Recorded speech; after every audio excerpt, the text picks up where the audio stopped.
तमिलनाडु के तूतीकोरिन शहर में तेज बारिश से जनजीवन प्रभावित, कई निचले इलाकों में जलभराव और यातायात बाधित। नगर निगम टीमें जल निकासी में जुटी। मौसम विभाग ने अगले 24 घंटों तक दक्षिण तमिलनाडु में भारी बारिश की संभावना जताई है। दिल्ली के रिताला मेट्रो स्टेशन के पास झुग्गी बस्ती में भीषण आग लगी। दमकल की कई गाड़ियां मौके पर पहुंची, आग बुझाने का प्रयास जारी। किसी के हताहत होने की सूचना नहीं। शॉर्ट सर्किट को आग का संभावित कारण माना जा रहा है। उत्तर प्रदेश में प्रधानमंत्री नरेंद्र मोदी आज बनारस रेलवे स्टेशन से 4 वंदे भारत एक्सप्रेस ट्रेनों को दिखाएंगे हरी झंडी। रेलवे स्टेशन पर सुरक्षा के कड़े इंतजाम। नई ट्रेनों से उत्तर भारत के मार्गों पर तेज और आरामदायक यात्रा सुविधा मिलेगी। तेलंगाना के मुख्यमंत्री रेवंत रेड्डी के बयान पर बीजेपी सांसद के लक्ष्मण ने पलटवार किया। कहा, रेवंत रेड्डी हार के डर से ऐसे बयान दे रहे हैं। उन्होंने कांग्रेस पर केसीआर से मिलीभगत का आरोप लगाया और कहा कि हैदराबाद ड्रग्स और गन कल्चर से जूझ रहा है। मध्य प्रदेश के मुख्यमंत्री मोहन यादव ने कहा कि राज्य में अब तक 60,000 से अधिक पदों पर नियुक्तियां की गई हैं और जल्द ही 1 लाख से ज्यादा पद भरे जाएंगे। उन्होंने बताया कि सोयाबीन का मॉडल रेट भावांतर योजना के तहत घोषित किया गया है और 13 नवंबर को किसानों को एमएसपी मूल्य दिया जाएगा। उत्तर प्रदेश में प्रधानमंत्री नरेंद्र मोदी 8 नवंबर को वाराणसी स्टेशन से 4 नई वंदे भारत एक्सप्रेस ट्रेनों को दिखाएंगे हरी झंडी। इनमें एक ट्रेन वाराणसी से खजुराहो तक चलेगी।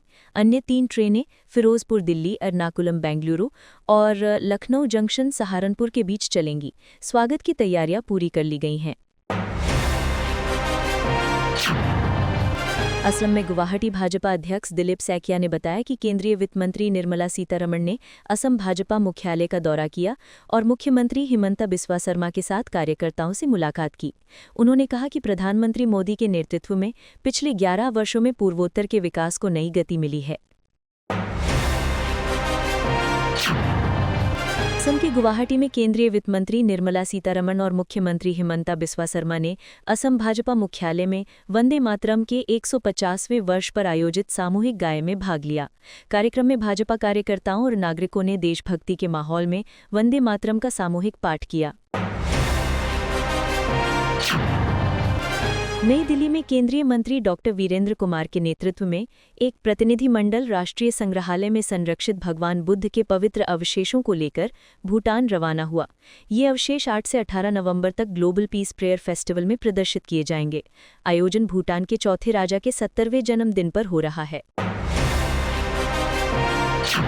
ओडिशा के भुवनेश्वर में भारतीय सड़क कांग्रेस के आईआरसी के 84वें वार्षिक अधिवेशन के अवसर पर भारतीय सड़क कांग्रेस के अध्यक्ष मनोरंजन परीदा ने कहा कि केंद्रीय मंत्री द्वारा भविष्य की विभिन्न तकनीकों से संबंधित दिशा निर्देश दिए गए हैं। उन्होंने विशेष रूप से बायोविटामिन का उल्लेख किया, जो खासकर ओडिशा में कृषि एवं धान उत्पादन की समृद्ध परंपरा के कारण अत्यंत महत्वपूर्ण है। उन्होंने सड़क सुरक्षा को लेकर भी चिंता व्यक्त की और कहा कि बेहतर इंजीनियरिंग और डिजाइन के माध्यम से इस स्थिति में उल्लेखनीय सुधार लाया जा सकता है। प्रसिद्ध गायिका हर्षदीप कौर ने बाली यात्रा उत्सव में प्रस्तुति देने के बाद अपने अनुभव साझा करते हुए कहा कि बाली यात्रा का हिस्सा बनना उनके लिए बेहद आनंददायक रहा। उन्होंने बताया कि हाल ही में उन्होंने जाजपुर में और इससे पहले भुवनेश्वर सहित ओडिशा के कई स्थलों पर प्रस्तुति दी है, जहां उन्हें हमेशा अद्भुत दर्शकों का स्नेह मिला है। इंडिया गेट क्षेत्र में जहरीली स्मॉग की चादर छाई रही। केंद्रीय प्रदूषण नियंत्रण बोर्ड यानी सीसीपीबी के अनुसार यहां का AQI 332 दर्ज किया गया है, जो बहुत खराब यानी वेरी पुअर श्रेणी में आता है। वायु गुणवत्ता में गिरावट से दृश्यता और स्वास्थ्य दोनों पर असर पड़ रहा है। भाजपा नेता सैयद शाहनवाज हुसैन ने राहुल गांधी पर निशाना साधते हुए कहा कि राहुल गांधी का होमवर्क बेकार है। नालंदा विश्वविद्यालय बन चुका है और भागलपुर में विक्रमशिला विश्वविद्यालय का निर्माण जारी है। उनकी टीम उन्हें गलत जानकारी दे रही है। राहुल गांधी की रैली पूरी तरह फ्लॉप रही, जबकि भीड़ अमित शाह की रैली में उमड़ी है। महाराष्ट्र के उप मुख्यमंत्री एकनाथ शिंदे ने कहा कि एनडीए के नेतृत्व में बिहार के मुख्यमंत्री नीतीश कुमार ने विकास के एजेंडे को आगे बढ़ाया है।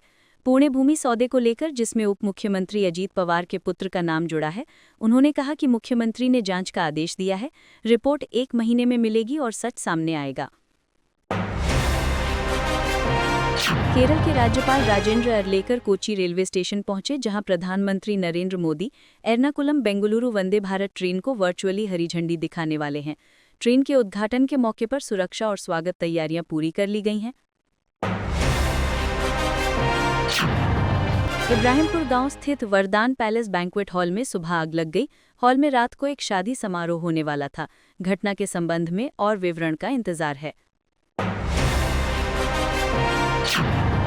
सामूहिक लोकसभा चुनाव 2026 से पहले देश में कानून व्यवस्था की स्थिति पर एनसीपी के संयुक्त संयोजक खालिद सैफुल्ला ने चिंता जताई। उन्होंने कहा कि हाल ही में चिटगांव में एक बीएनपी नेता पर हमला हुआ। मुक्त और निष्पक्ष चुनाव के लिए सरकार को कठोर और त्वरित कार्रवाई करनी होगी, ताकि चुनावी हिंसा के प्रवृत्तों को स्पष्ट संदेश मिले। डीआरएम गौरव अग्रवाल ने बताया कि आज 4 नई वंदे भारत एक्सप्रेस ट्रेनों को हरी झंडी दिखाई जाएगी। लखनऊ और सहारनपुर के बीच चलने वाली ट्रेन सप्ताह में 6 दिन यानी सोमवार को छोड़कर यात्रियों को तेज और आरामदायक सेवा प्रदान करेगी। आपको यह वीडियो पसंद आया हो तो इसे लाइक करें, हमारे चैनल को सब्सक्राइब करें।